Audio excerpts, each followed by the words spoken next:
Good evening, and thank you for tuning in to Sacred Rose Tarot 1111. Please remember to like, share, subscribe, and comment. This helps grow the channel. Also, please remember that not all messages are going to resonate, so take what resonates and leave anything that doesn't for somebody else. Today we have a message coming to us from Quan Yin, and her card says, care and compassion. Choose to be love. Do what is right for everyone involved. Offer a helping hand. I love all the pinks. That really stands out to me. The pink flowers, lotuses. Very beautiful. And let's go ahead and read her card. Quan Yin comes to us from the Keepers of the Light Oracle Cards by Kyle Gray.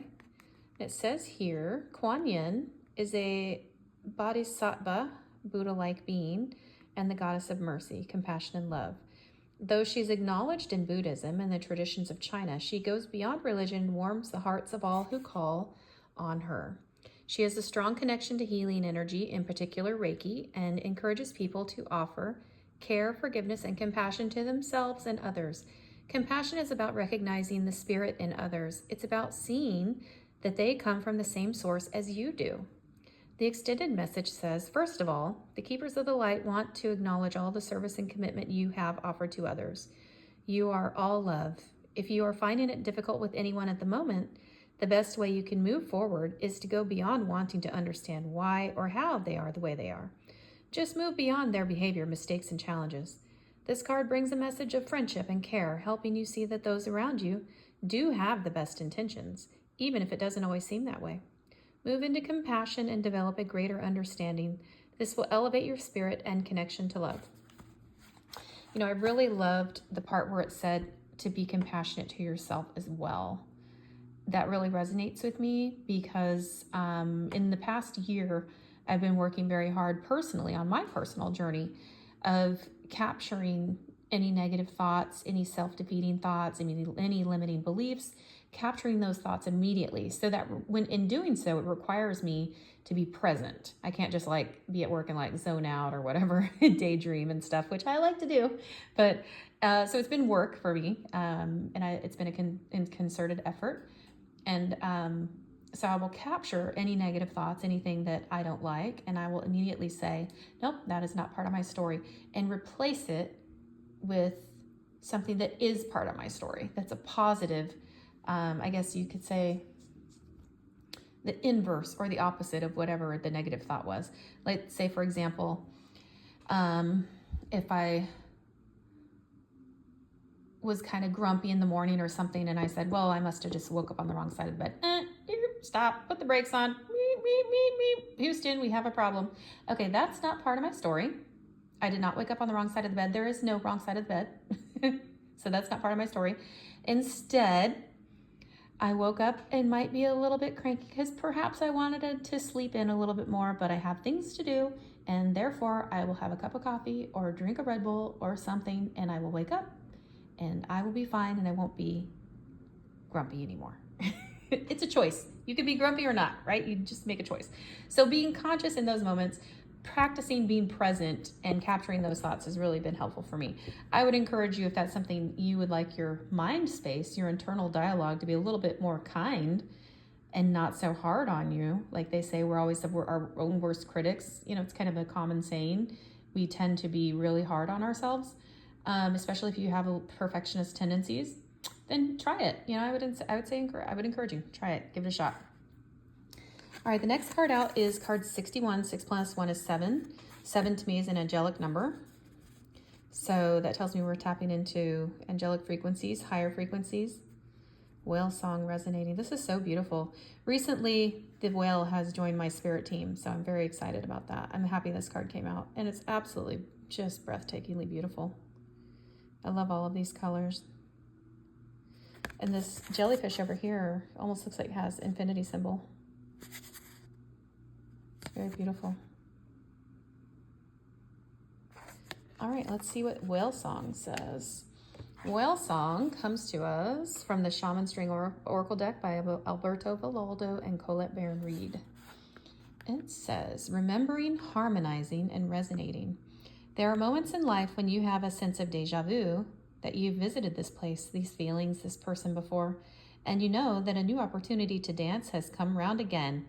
Yet there is a haunting quality to this, a melancholy, as life's mysterious fragility is also underlined, like a whale song that pleads for its simple notes to be matched by another. You have a short time to capture this essence and let it resonate in a way that is potentially transformative, but only if you don't turn away. Sometimes you may forget the moments of your humanity, your truest desires, because you've become so earthbound and calculating, striving and doing. You're so overstimulated by the chase and what you're exposed to that you forget your heart. Now it's time to jump in the water and play and be reminded of your creative self, your collaborative impulse to sing along, seeking harmony, beauty, purpose, and meaning. At this moment, that is your exact invitation. You will achieve more than the plans you set in motion if you use this opportunity to explore, be curious, and take a much-needed break from what your mind thinks it needs to accomplish. Your heart is calling. Answer it. Wow. That is really interesting and a very beautiful message. I love that it's asking us to kind of slow down. Oh, look, I can see music notes. You guys, I didn't even see those music notes before. Look how pretty. That's beautiful. And I love to hear whale songs. I don't know if you've ever heard them. I would encourage you to check it out, maybe on YouTube or Spotify or something. But whale songs, people actually listen to recordings of whale songs because they're so beautiful and ethereal. It's almost like if you've ever whistled or heard or watched a dog like turn their head when they hear high-pitched sounds. It's kind of what I do when I hear whale songs. I'm like, oh, I like it. It's very beautiful. And yeah, I like that it's kind of, it's also drawing us into the present and not being so busy and worried about all the things we have to do or checking off and one more thing on our to-do list. What's that? Giving you room on your list to add one more thing if you're me. And overstimulated, that totally hit me at the core because I don't know how many Red Bulls I've had today, but yeah, overstimulated. We're doing too much. We need to slow down. Slow down, take a break. Live life a little bit. I'm getting, almost like be a kid again. Play. Laugh. Like, how long has it been since you've had a belly laugh? Oh, I don't know. Maybe too long. This is the next card out. I am presence. The I am presence. Light body activation, accessing the divine within. That is beautiful. We're definitely going to read that. That comes to us from the Gateway of Light Activation Oracle card deck by Kyle Gray. And it says, the I am presence is frequently mentioned in the Ascended Master teachings. It's the individualized presence of the divine that rests within us all. Personally, I see no difference between the I am presence and what other people call the inner teacher or higher self. That's Kyle Gray speaking, that part. It's the aspect of divinity that lies within us, offering us great wisdom. It's the inner Buddha or Christ consciousness. It's the part of our soul that has never forgotten that it's connected to divine love.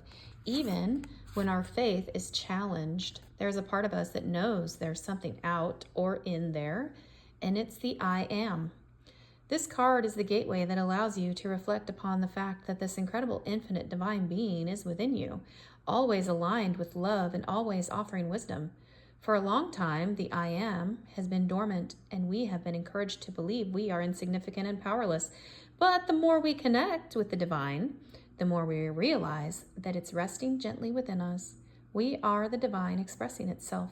We are a facet of the God particle having an individual experience, but we are part of the whole. To love is to be one, is what I'm hearing. Oneness. That's that Christ consciousness. To connect, place your hands on your heart and belly and say, I call forth from the core of my being the mighty I am presence. Great universal cosmonaut, star being, star power, thank you for standing at the forefront of my heart and mind. Thank you for leading the way with your divine intelligence.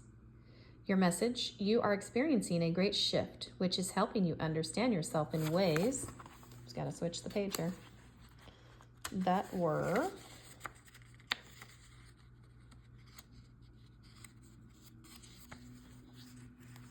previously impossible.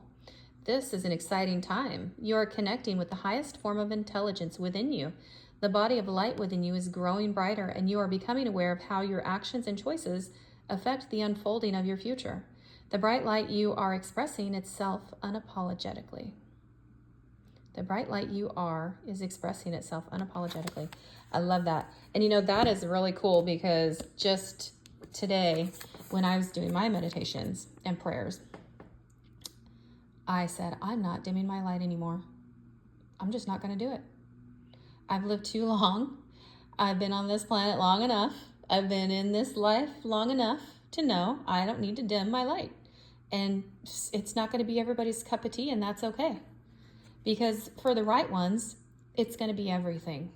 It's going to be the connections we strive for, we long for, the authenticity that we crave at our core, the realness of people, yes, in their faults and their fallacies and their issues and whatever they bring to the table. But you know what? It's the purest form of love to be our truest, most authentic and raw selves, to take off the masks, to strip away the falsities, to make it like, you know, maybe I don't have it all together, and that's okay, because I'm not giving up and I'm not dimming my light.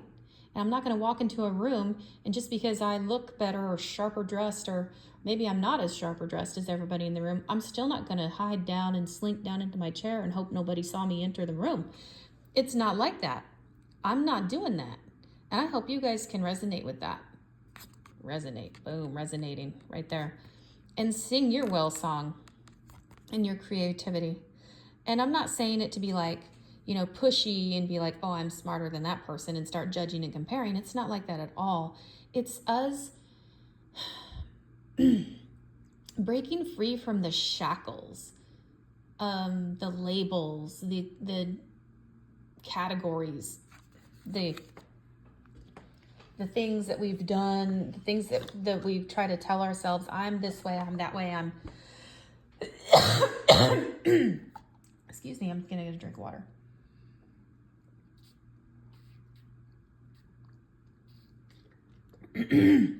Trying to describe ourselves, our character traits, the way we act, the way we think, with the way we behave, putting us in these nice little categories. Well, you know what? Look at this picture. There's no container for that. We don't need to be contained. We need to break the container, bust it out, bust that light out.